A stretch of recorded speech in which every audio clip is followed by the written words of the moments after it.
All right. Welcome, everyone, and welcome, Luvena. Thank you so much for joining us. So really quick, I'm going to go over Luvena's bio and share her with everyone before we get fully started. Lavina Leslie is a talented owner of the Curly Hair Salon in New Haven, Connecticut. She's raised in New Haven as well. And Lavina's passion for hairstyling started at a young age when she would spend hours experimenting with different styles on her younger sisters. In her early 20s, she began asking God for direction for her life. That was when she felt led to get her license in cosmetology. After earning her cosmetology license from a Vito Institute in Charlotte, North Carolina, Lavina moved back to Connecticut and was introduced to curly hair as a specialty. After 3 years of experience and a true love for curls, Lavina decided to take her passion to the next level by opening her salon just for curls. The Curly Hair Salon quickly became a go-to destination for clients seeking a place to learn more about how to best care for their curls and get customized cuts and hair color. It's been 12 years since the salon has been open, not without a lot of twists and turns along the way. As a business owner, Lavina takes pride in the amazing team she has and the level of service they give to each client. Her vision is to continue to grow her team, offer virtual and in person classes for stylists and consumers, and possibly open a second salon. Yay! Um, Yay! Outside of the salon, Lavina most enjoys spending time with her 3 children. She enjoys going to church and being part of our church community. For fun, she likes to travel, dance, sing, write, exercise, read books, socialize, and go out for drinks and delicious food. Welcome, Thank Lavina. you so much. And just a tidbit, if you guys are in Connecticut, you have to go visit her in her salon. Like, she's amazing. Her staff is amazing. And that's just like my 2 cents. Yeah, thank you. Awesome. So let's get really quick started. Introduce yourself to everyone. More about, yourself, your career, your background. I know you shared a lot in your bio, but just a little bit more that we haven't heard. Yeah, I don't know that there's so much more that you haven't heard. I just feel like bios don't really give personality. Like you can read about somebody, but you don't really know the person until you actually like meet them. So yes, I am who I am is a culmination of like what I've done, what I've accomplished, like what I do for a living. But ultimately, like I'm a happy, positive, Jesus lover. Mother is my real job. A salon owner is my second job. I love people. Like people are my jam. I live to just to be with people, talk to people. I think that I like being with people. That's why I'm a hairstylist. I don't like I came into it because I love people more than I love hair. Like hair is just like the means to an end. It's so I can be with people. But I love people, and if you are ever around me, I ask a lot of questions because I'm so curious as to why people do what they do, where they come from, where they're going, what their goals are. I'm very goal driven. I've been in a slump a little bit because I think it's because of the winter, but very goal driven. I'm the kind of girl who keeps vision boards. I've been doing vision boards for like at almost 20 years now. Yeah, I really believe in like making dreams come true. I believe in the power of words, and I love flowers. I have a whole flower sleeve. I got this last year because I love flowers. So yeah, that's it, I guess I can think of right now. What did you do before owning your salon? So before I owned my salon, I worked in a few hair salons before I owned my own. So I probably worked for other people for about 2.5, 3 years. But I still was older when I did that. I didn't go to hair school till I was either 25 or 26. But before then, I was actually just talking to somebody recently, and I had 26 jobs before I turned 26 years old because I am that girl that I'm going to find what I'm supposed to be doing in life. And if that means like I start a job and that's not it, all right, on to the next, on to the next, on to the next, on to the next. But I was in sales actually before I became a hairstylist. I worked for a subprime lending company, and I didn't feel great about that because we were putting people in second mortgages that were high interest, and that just doesn't feel good when people don't know better. I made great money. But uh, that was before I knew that I could live doing something I love as opposed to just making money. I thought that that's like what people did. Growing up, I thought you just find a job to make money so that you could pay your bills and like enjoy your time outside of work. I didn't know that you could actually enjoy your job. and make money. I didn't even know I could make money in hair, to be honest. I was like, what? Like there's money to be made in the field? How can you make money and have fun? So I was I quite love surprised. That's so cool. And it's so true. People do often do that. You know, they are working and they don't find fulfillment or enjoyment and then just do it for a paycheck and then don't realize that you can actually do something that actually means a bigger thing to you, you know, like fulfills you in a different way. For sure. And life is so short to spend like a third of your day doing something you hate just to make like something that you can make somewhere else, you know? It's like it Right. just doesn't make sense. I know. And I feel like a lot of us also dab into different careers or jobs before we actually like find something that we actually love or are passionate about. I'm a true believer as well that once you find something that you love, the money will come. You know, Yes. I'm a licensed cosmetologist, and I was in California when I got licensed. Then I transferred my license to Connecticut. But when I started working as a cosmetologist, I enjoyed it, but like I let people get in my head with that you need a 9 to 5 job Right. because you have a kid now, and like you A let real job. yes, you let society get in your head. I was really young as when I started. But like, I let that get in my head, and I was in corporate jobs for many, many years in sales. And then now I would say like I wanted to go back into that because I'm also a people person and I love working with women and I love helping women and making a change in them. And I feel like the beauty industry is like where you truly like help women find their identity again or like their confidence again. So I can relate a lot to what you're saying because I feel like I love being around people too. Right. For sure. Would you say that you had any challenges like, in your career as a minority, as a woman-owned business? You know, I cannot say that I've had challenges as a minority or as a woman, because I feel like those sorts of challenges have not been presented for me. I'm not going to say that other women or other minority women have not had certain experiences, but I feel like God has favored me along the way.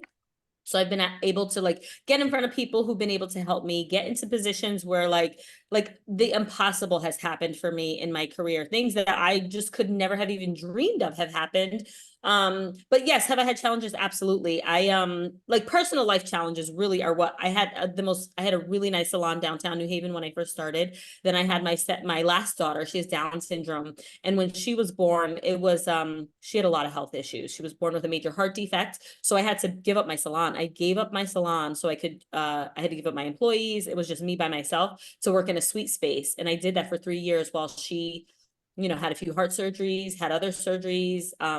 It was crazy. I mean, I think that I'm grateful that I held on to doing hair because she turned 3 and I was like, all right, once she turns 3, I am going back to build this business. And September, when she turned 3, I opened a storefront and I was like, all right, let's get going again. And I think that in anything, especially when it comes to business or any dream or goal we have, I think my ability and my gift is being able to downsize when I have to. So it's like, oh, okay. So, like there's not anything that necessarily is going to hold me down.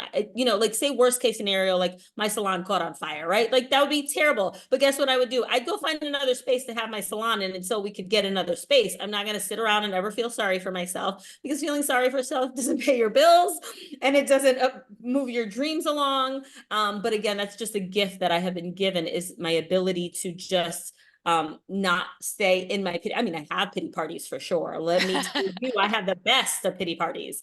But after my party is over, it's time to get back to work. But yes, I've had plenty of challenges. And with having employees, you got to fire people, hire people. And I'd say that's a big challenge in having a business. I owed taxes for the first 7 years of my business because I was terrible. I always owed taxes at the end of the year. I haven't for the past 5 years, but it's all those things that, it's just part of being a business owner when you don't know what you're doing and you're just doing it.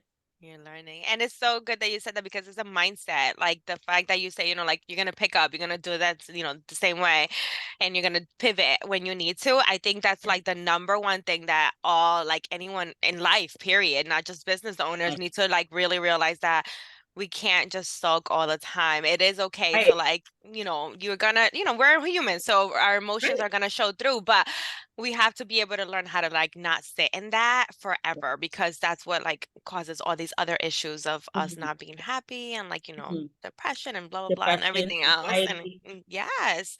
So thank you for sharing that because that's so important. Oh yeah. What advice would you give someone that either wants to get in the same career I as don't you know. do or that you want to like, that wants to get started as a whole? What would you tell them? Do you mean like as a hairstylist or as a salon owner? Both.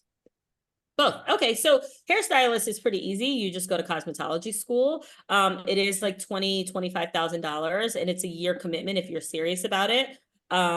Of course, there will be obstacles along the way. I will share one of my obstacles. I had decided I was going to go to hair school in North Carolina. I had a daughter at the time. She was 4 years old.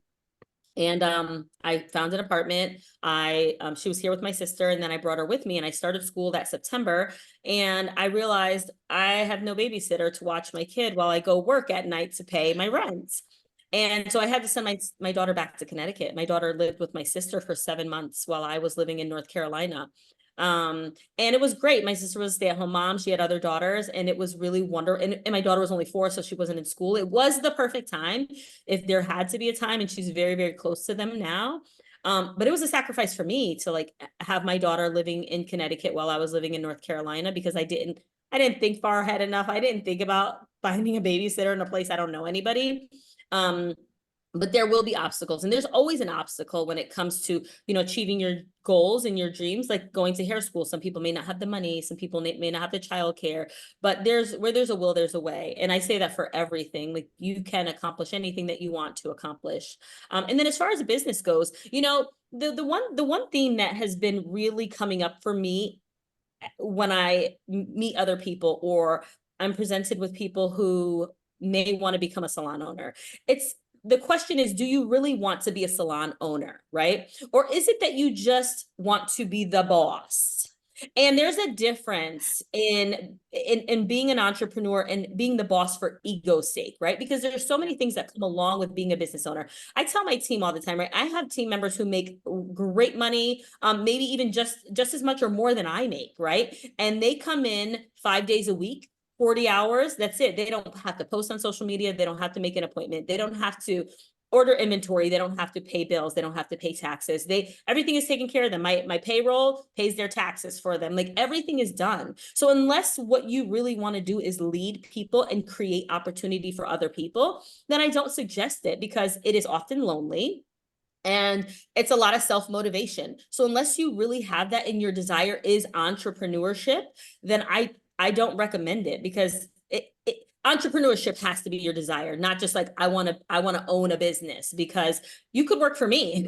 You could work for me and you can make great money and you can have a flexible schedule and you can be in a happy environment. So like, why take on all of my responsibility when you can just love what you do with minimal responsibility if it just comes down to like ego or money. You know what I mean? So yes, I mean, owning a business isn't really that difficult. Like the logistics, you register it, you pay some taxes, you're officially a business owner. But unless you have a bigger vision, unless your vision is to lead people and to elevate people and to create opportunity, then there's no real need to be a business owner, because you can find a business that will love you, pay you well, and get you on whatever path you want to go on. That's great advice. Well Great, great said. advice. How do you talking about like, you like being a mom and struggling with like in the beginning, how do you still deal with like fear or any doubts? As far as what? Your career or Oh, anything. I mean, there's always, there's definitely fear, like in the economy that we live in with threats of like the world going to tomorrow. You know, I pray, because if not, just like she said earlier, like anxiety will overtake me. It's not hard for anxiety to overtake somebody, even somebody as positive as I am.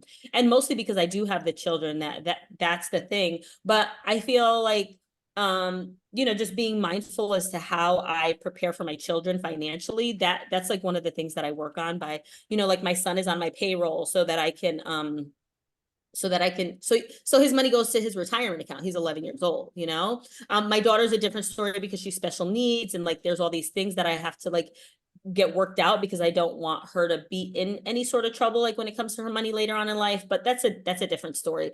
But it's really just like setting them up. I make him go into the salon to do inventory so he can earn his paycheck. But you know, it's it's tough. There's always fear. I mean, for me, the biggest fear is always like fear of the future. That I have to work on that. Like that's something I have to constantly self-talk about. Like, you know, like today, the Bible tells us, you know, not to worry about tomorrow, because today has enough trouble of its own. So I do my best to stay in today. Which is hard, but Which is hard. It is hard. So the next questions are just gonna be a couple of fun questions about you. And the first one is like, what do you like to do for fun? And then you Um, share. for fun, I like to, I'm a reader. I wouldn't say it's fun, but it's like one of my hobbies. I like to go out with my friends for drinks and dinner. Like eating is a fun hobby. I love to do that. I love salsa dancing. Actually, I'm not like, you know, I've been doing it for a long time, like, I don't know, 18 years. So I'm a social dancer and I love to go dance. And I don't like shopping. I wouldn't say that's it. But yeah, I'd say those are like the things that make me happy to do, and hang out with my family. That's always good. What's your favorite personal development book? Oh my gosh, there's so many of them.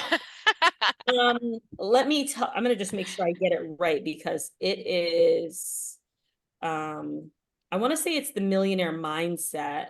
And it's because there are it's about money, but there's so much more in the book. Oh, Secrets of the Millionaire Mind by T. Harv Eker. Yeah, I'll show it to you. It's a great book, and I'm so surprised that it stuck with me the way that it did. But there are so many, but that one I'd say I could read over and over and over again. I just want to show you a picture of it so you could see it. This is it. Secrets of the Millionaire Mind. Okay. It's my favorite. I like it. I'm always looking, like we're always looking for like personal development, whether it's business or just Yeah. personal life. I just feel It's a like great it's one. You will nice. love it. I'm gonna I'm gonna add it. Add it.